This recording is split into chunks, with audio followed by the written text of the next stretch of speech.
Fait-il nuit en plein jour? Oh, regarde! La lune grignote le soleil.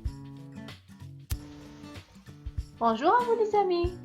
Non, ne vous inquiétez pas. Ce qui est en train de se passer est un phénomène très connu. Sais-tu c'est quoi? Oui, c'est bel et bien le phénomène de l'éclipse. Sais-tu c'est quoi une éclipse? Une éclipse correspond à l'occultation d'une source de lumière par un objet physique. Et elle se produit lorsque le Soleil, la Terre et la Lune sont alignés. Sais-tu qu'il n'en existe pas qu'une seule éclipse?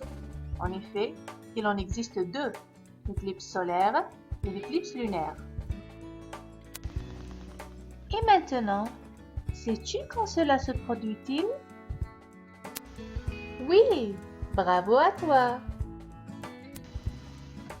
Une éclipse solaire se produit à la nouvelle lune, quand la lune passe exactement entre le soleil et la terre, et qu'une petite partie de la terre se retrouve dans le cône d'ombre de la lune.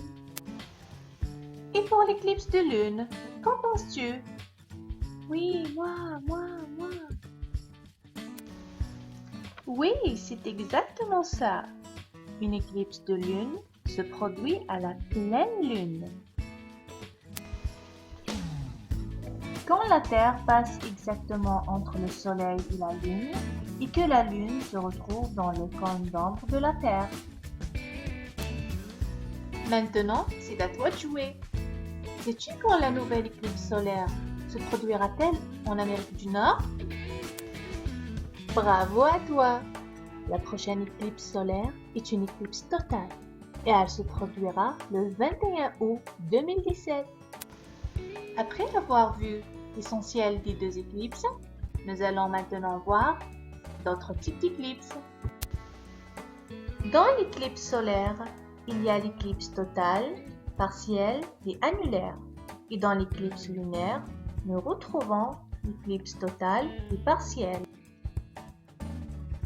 Une éclipse totale du Soleil se produit lorsque le Soleil est complètement occulté par la Lune. Le disque solaire intensément lumineux est remplacé par une silhouette lunaire noire et la majeure partie de la couronne solaire est visible.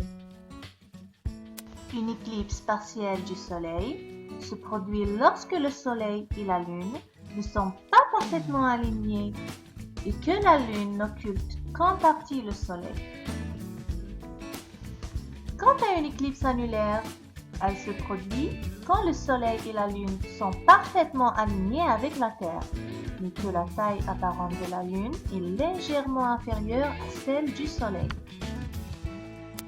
Quant aux éclipses totales de Lune, elles sont vraiment rares, et quand elles se produisent, la partie la plus proche de l'ombre peut apparaître plus sombre que le reste de la Lune. L'éclipse lunaire partielle, quant à elle, se produit uniquement quand une partie de la Lune entre dans l'ombre. Sais-tu quels sont les dangers d'une éclipse? Oui, bravo! Pour observer une éclipse de soleil, il convient de porter des lunettes d'éclipse spécifiques. Même s'il fait quasi nuit, regarder sans protection adéquate une éclipse de soleil peut causer la cécité. Les lunettes dites de soleil ne sont absolument pas adaptées dans ce cas. On peut en revanche regarder à l'œil nu une éclipse de lune sans aucun danger. Récapitulons. Nous avons deux sortes d'éclipses, l'éclipse solaire et l'éclipse lunaire. Pour qu'il y ait une éclipse, les trois astres, la Terre, le Soleil et la Lune, doivent être alignés. Voilà, maintenant tu sais tout sur les éclipses. J'espère que tu as apprécié le cours. Merci et à la prochaine. Cette capsule vidéo a été réalisée par Adrar Kaina dans le cadre du cours PPA 3111 à l'Université de Montréal, automne 2016. Created using Powtoon.